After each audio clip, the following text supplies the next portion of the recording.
This might be a hot take, but I feel like one of the biggest ways we can make a difference in the world is embracing personal responsibility. And I want to speak about this topic specifically in regard to noticing patterns in our life, noticing repeated experiences, specifically when they are unwanted or experiences that we don't prefer. A lot of times, I believe, when I look at the conflict in the world, so much of it is happening because people are just running on automatic. We're going from one reaction to another.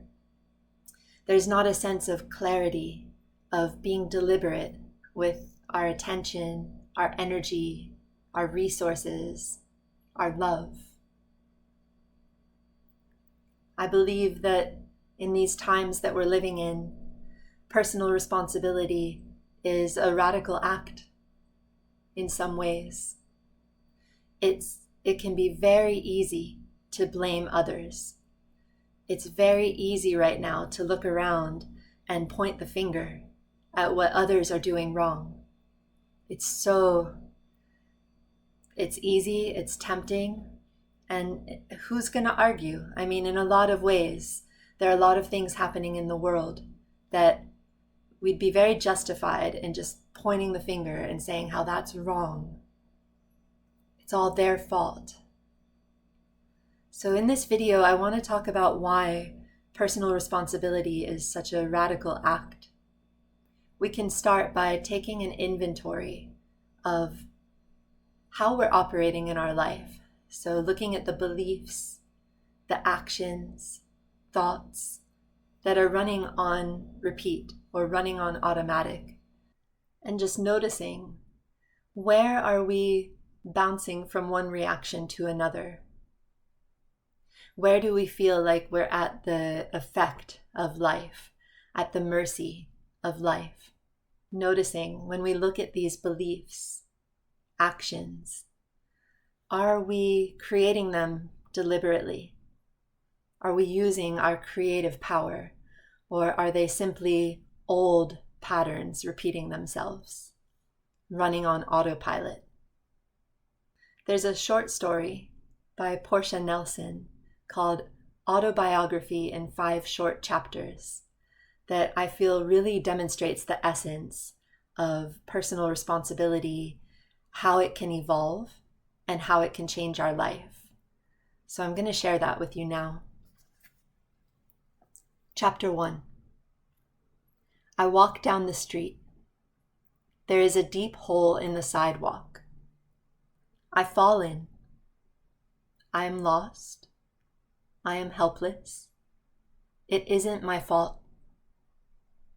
It takes forever to find a way out. Chapter 2. I walk down the same street. There is a deep hole in the sidewalk. I still don't see it. I fall in again. I can't believe I'm in the same place. It isn't my fault. It still takes a long time to get out. Chapter 3. I walk down the same street. There is a deep hole in the sidewalk. I see it there. I still fall in. It's habit. It's my fault. I know where I am. I get out immediately. Chapter 4. I walk down the same street. There is a deep hole in the sidewalk. I walk around it. Chapter 5. I walk down a different street.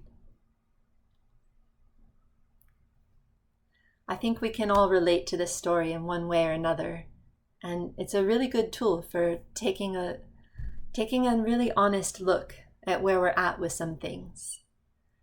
Is there some area of life where we're still walking down that same street, still falling into the hole, and believing it's not our fault? And also, I just want to clarify, it's not about fault or blame. I don't mean to come with that energy of like, this is, yeah, not at all am I saying personal responsibility is saying like it's my fault. No, it's actually, it's empowering. It's taking responsibility for every moment, for coming to the moment with a clarity and freshness. Or if those things aren't there, it's working on it, working on getting to the point where we do feel a sense of empowered responsibility for the life that we're creating. And I find this topic so inspiring because I really believe that if enough of humanity embraces this attitude, instead of pointing the finger and blaming, really embracing this personal responsibility, the world would change in incredible ways. I truly believe this would contribute to reaching our potential as a species. So as always, if you enjoyed this video, please like and subscribe, and feel free to reach out. I feel so passionate about this work. I'd love to hear about your experience or offer some support if you feel called to work together. Thank you so much for being here. Namaste.